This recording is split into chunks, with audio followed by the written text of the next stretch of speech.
So as a math teacher, you know that is 37 years of service, dedicated service. Charlie is also class of 1983 from Valparaiso High School. He's got a great story about how he was hired in at Valpo Schools. I won't tell it for you. But he was a wrestling coach, math department chair, 7th grade team leader, VTA president, VTA vice president, VTA past president, negotiations team, and a master pie baker and chocolate tier, I believe. And track coach. Charlie has been a 7th grade math teacher at VCS, all of which have been at Ben Franklin, all 37 years. Principal Sinkowski says, Charlie also deeply loves all things Star Wars. His impressive collection of ties and his legendary delicious Pie Day pies on March 14th. He beautifully makes pies and distributes them like some sort of math Santa Claus. Our beloved traditions, but above all, Charlie is celebrated for his unwavering passion for helping students and supporting colleagues in every way possible. For my own part, I will say Charlie has been a tremendous influence and partner as leadership in Valparaiso. We often remark that we're pretty unique here, that when we negotiate and when we identify and work through problems, it's always at a circular table because there's only one side, the side of the kids. Charlie lives that, embodies that, and together I think we've worked through some pretty remarkable things in the last, at least in my time in administration since 2007. So he is going to be missed not only at Ben Franklin, but throughout the district. But he can take great solace in the fact that his influence, his mark is left, and it is truly indelible. We don't take it lightly, and we appreciate everything you've done for the district throughout your career. So, Charlie? I know, it's an open mic. Am I on a timer? That's public comment only. Yeah. But we will ask Wayne to play music. Yeah. If there's a timer, I'll just reclaim his time. Ironically, as much as teachers love being in front of students, they really hate being in front of crowds and talking on a mic. So this is sort of an interesting situation. However, as it's been said, it takes a village to raise a child. It takes a village to raise a curmudgeon. Starting with a child who might have called the police on ex-superintendent Warren Phillips when he was a boy and learned an important lesson that while you might be correct in your interpretation of the law, how you do things is nearly as important as what you are actually doing. So that was my first encounter with the superintendent. How old were you? Probably about the age of attending Ben Franklin. And I mean, the amazing part of this is, when I look back, I've been part of a Valpo village directly in the schools as a student or a teacher for 50 years.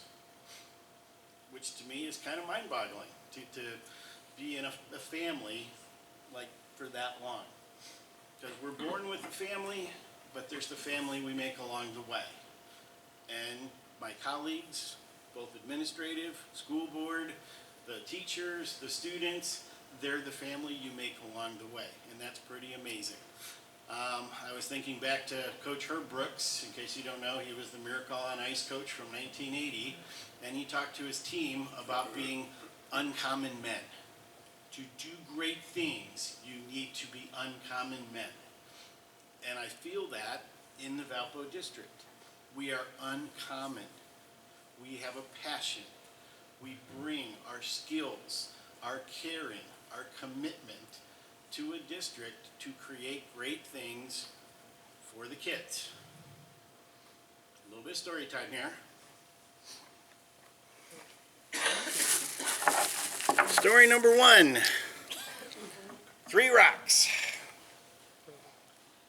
In case you have never touched the Berlin Wall, there are pieces of the Berlin Wall. You will notice some sides have color, some parts are completely white. Does anyone happen to know why there's a white side to the Berlin Wall and a very colorful side to the Berlin Wall? Yes. Mr. Coyle? If you were on the eastern side of that wall and you approached it, you might get shot. Right. Yeah. One side was whitewashed, Yeah. one side people could be free to express That's right. themselves and you know, do artwork, signs, whatever. Much like I feel like in our public schools, we need expression. We need to be able to talk about hard things. We need to be able to teach our kids not only to learn, but to think and question and make good, solid decisions from a point of view of knowledge and confidence and conviction, having that conviction. 2 more quick stories. In my own classroom, one lesson that I do is I actually put it up on the big board, but we're going to do it for the board. I hand them a little sheet of paper.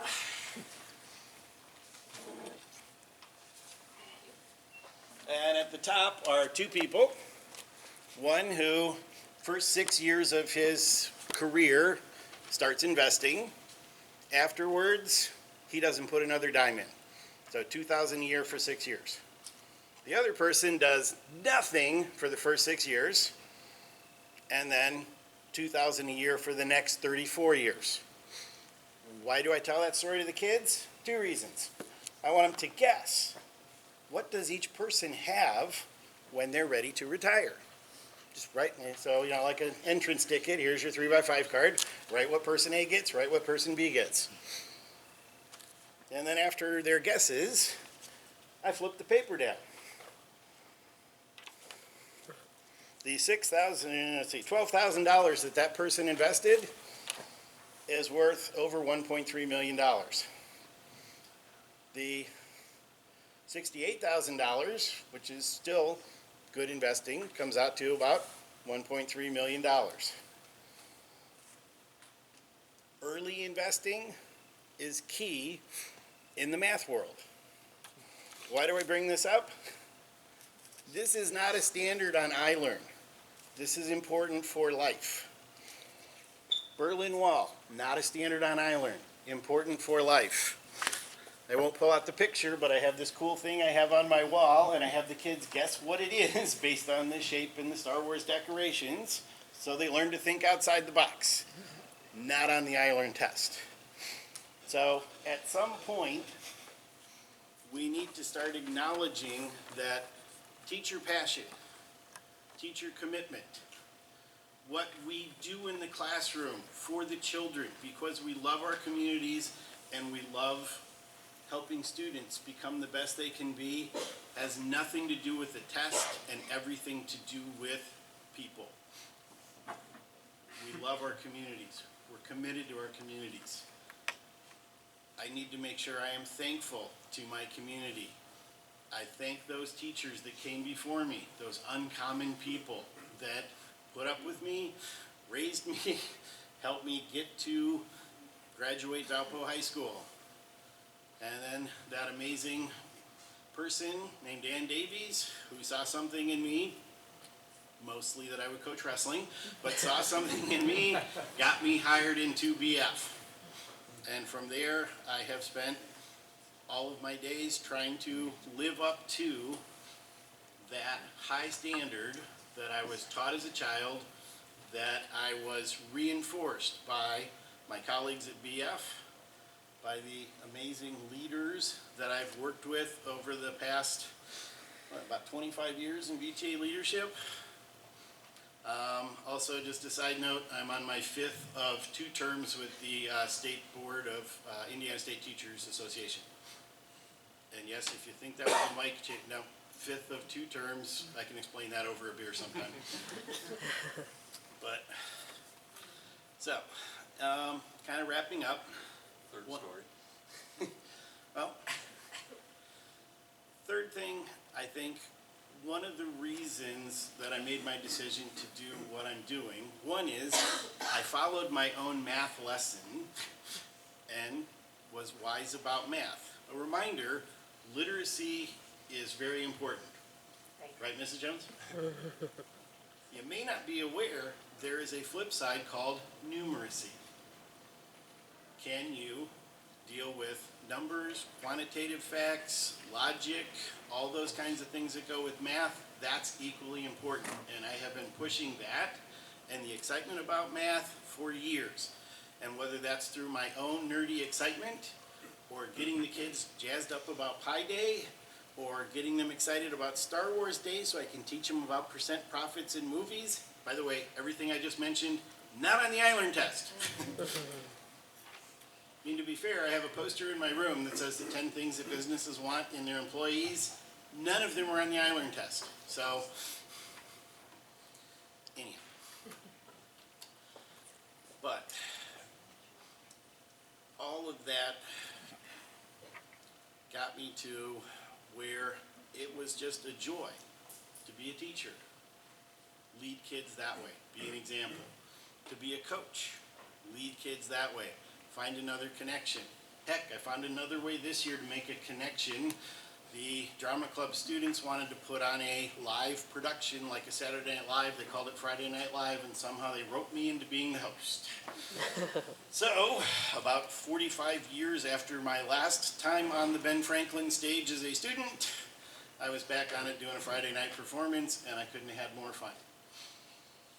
But it's making those connections, being a leader by example, being an advocate, being someone who tries to, remove hurdles and give opportunities, because we get an amazing diversity of kids coming in, an amazing bunch of stories that if you just take time and listen, there's just so many wonderful things going on out there. And I know there's a lot of negative, but if you take time to get to know the kids, it's amazing. It's inspiring. I know there are people that are worried about the future, but I look at my own kids and I look at their friends and the kids I've taught even in the last so many years, and they're amazing. I can't wait to see what they can accomplish having had a great start from Valpo schools. So, I think the best way to end things is when you're still on your game. And as a former wrestler, I don't know if you know, but when wrestlers end their careers, they walk off the mat, but Not their shoes. they leave their wrestling shoes on the mat. I refuse to take off my shoes, but I am willing to leave something behind. Oh, thank you.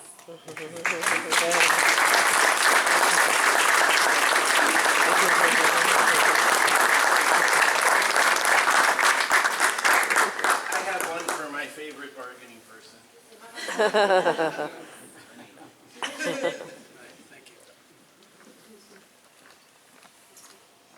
My favorite of your times.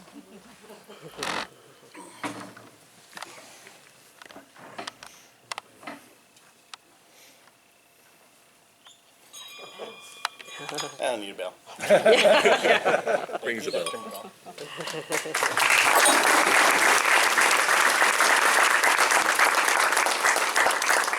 Tim,